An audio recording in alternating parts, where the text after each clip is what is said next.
Hey there, and welcome back to Beta School Drama. I'm your host, and I'm here to take you on a weekly deep dive into the trenches of high school life, where the stakes are always impossibly high and the truth is often stranger than fiction. Forget the textbooks and the pep rallies. We're here for the real stuff, the power struggles, the secret deals, the betrayals that define the 4 most chaotic years of our lives. In this episode, we're peeling back the curtain on a scandalous case of intellectual theft involving a star student, a desperate golden boy, and the biggest event of the school year. You might think you know who the villains are, but in high school, the line between borrowing and stealing is thin, and the consequences are brutal. Ready to grab your locker key and step back into the drama? Let's tune in. The fluorescent lights of the Northwood High Media Lab hummed, a soundtrack to Maya's life. For the past 3 months, the annual senior charity gala, the biggest event of the year, had been her singular focus. It wasn't just a party, it was her passion project.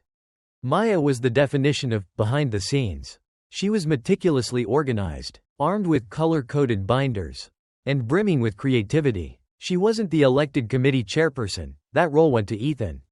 Ethan was, predictably, the golden boy, sharp-jawed, captain of the debate team, and possessed of a charm that could melt glaciers. He was brilliant at politics and utterly useless at actual planning. The theme was the problem.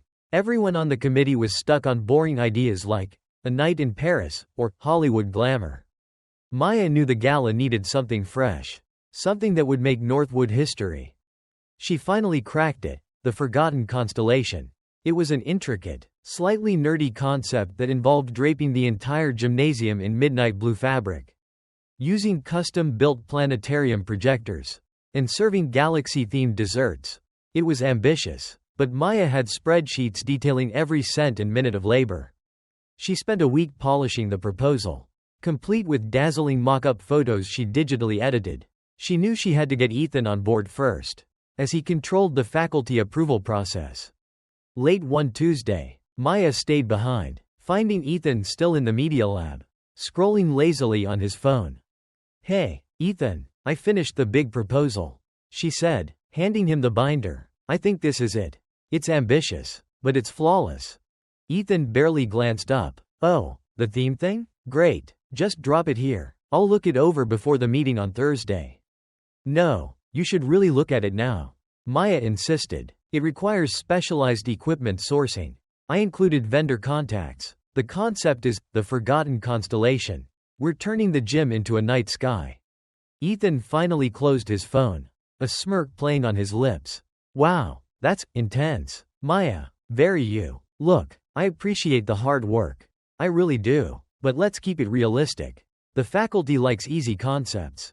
I'll pitch my version, which is more streamlined, but thanks for the input." Maya felt a sharp pang of disappointment, but she was used to Ethan's dismissiveness. She left the binder, feeling deflated.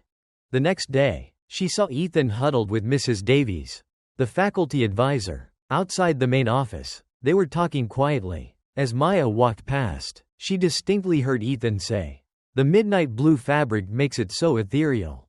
"Mrs. Davies, it's a risk, but I think the students will respond to the celestial theme." Maya froze. Celestial? That was too close to her idea. She tried to tell herself it was a coincidence. There are only so many themes in the universe. But a knot of dread formed in her stomach. Thursday arrived. The committee meeting was packed. Ethan stood at the front, projector humming. He began his presentation with his usual practiced confidence. "All right, team," he announced, his voice smooth and commanding. "I spent the last week working tirelessly, going through all the data, and I've developed the concept that will finally put Northwood High on the map. I call it Starlight Serenade." Maya's breath hitched. Starlight Serenade. Ethan clicked the slide. The screen lit up with the exact same midnight blue color scheme and star projections Maya had painstakingly designed. He started outlining the decor, even using the obscure catering idea Maya had included in her proposal: miniature mooncakes and Milky Way drinks. The detail that broke Maya's heart was the slide of the custom invitations, the exact star chart she had designed based on her own research. He had simply changed the font. "This concept is groundbreaking," Ethan concluded, smiling widely, basking in the applause. I pulled an all-nighter to get these mock-ups ready. And I think it shows. The committee erupted in praise. Ethan, you've outdone yourself. The best theme we've ever had. Maya's hands were shaking. She raised her hand tentatively. Her voice barely a whisper in the loud room. Ethan, that's my concept. Ethan turned to her, his expression a perfect blend of surprise and pity. Maya? Oh, come on, not now. We all saw your brief proposal for the forgotten constellation. It was sweet, but this is a refined, market-tested version. I built on your initial inspiration. But this design, the name, the full execution plan, that's all mine. He subtly glanced at Mrs. Davies, securing the adult authority in the room. Humiliated, Maya dropped her hand. She couldn't fight his charisma in a public forum, he was too polished. She sat through the rest of the meeting, the stolen ideas ringing in her ears. That night, Maya didn't wallow. She opened her laptop and found the original email she had sent to Ethan. Dated a full 5 days before his all-nighter. Attached was the full, detailed, Forgotten Constellation PDF, complete with the vendor list and the original star chart design. She walked straight to Ethan after school the next day. He was by his locker, still riding the high of his stolen victory. I have the proof, Ethan, she said simply, holding up her phone. The timestamped email, the original file data, every detail you presented is right here. 5 days old. Ethan's charm faltered, replaced by a calculating stare. Okay, look, it's high school. Maya, this is how the world works. I had to make it palatable for the faculty. I added some polish. I gave it a better name. He leaned in, conspiratorially. Here's the deal. I'll announce you as the official co-chair next week. We'll be the power duo. You do the work. I handle the politics. How about that? He was offering a title. An empty promise of credit. To buy her silence. Maya shook her head, feeling a strength she didn't know she possessed. I don't need the title. Ethan, I need integrity. And you don't have any.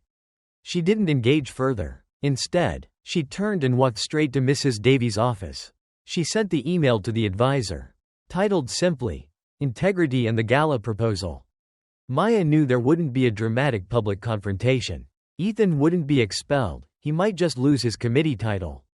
But as she left the school that evening, the heavy binder of her original work safely tucked under her arm, she felt something Ethan never would. The quiet satisfaction of knowing her work was her own. And that she refused to let a charming lie overshadow a difficult truth. The real drama wasn't in the scandal, it was in the choice to stand up for what was right. Even when the spotlight wasn't on you. That's the end of the drama for this week. Maya proved that the real power isn't in the title, but in the truth. If you were gripped by this high-stakes story, don't let the drama end here. Do us a quick favor, hit like on this episode. Subscribe to Beta School Drama. And turn on your notifications so you never miss the next scandal. And drop a comment. We want to know which character you think deserved detention. Thanks for tuning in, and we'll see you next time. Stay out of trouble.